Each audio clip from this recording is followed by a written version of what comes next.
लोकसभा चुनावों के नतीजों के बाद अब पूरे मुल्क के सियासी हिकमत अमली कारों की निगाहें उत्तर प्रदेश में 10 असेंबली सीटों पर होने वाले ज़िमनी इंतखाब पर है। उत्तर प्रदेश में 10 असेंबली सीटों पर होने वाले ज़िमनी इंतखाब को लेकर एनडीए और इंडिया इत्तेहाद तैयारी में जुट गया है, तो वहीं खाली सीटों पर होने वाले ज़िमनी इंतखाब को लेकर यूपी में हलचल बढ़ी हुई है।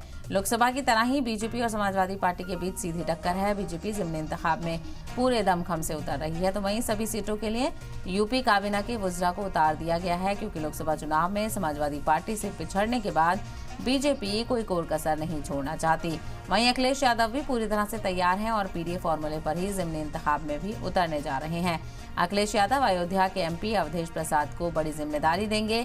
वहीं गांव-गांव पीडीए पंचायत बैठाने की भी तैयारी कर रहे हैं।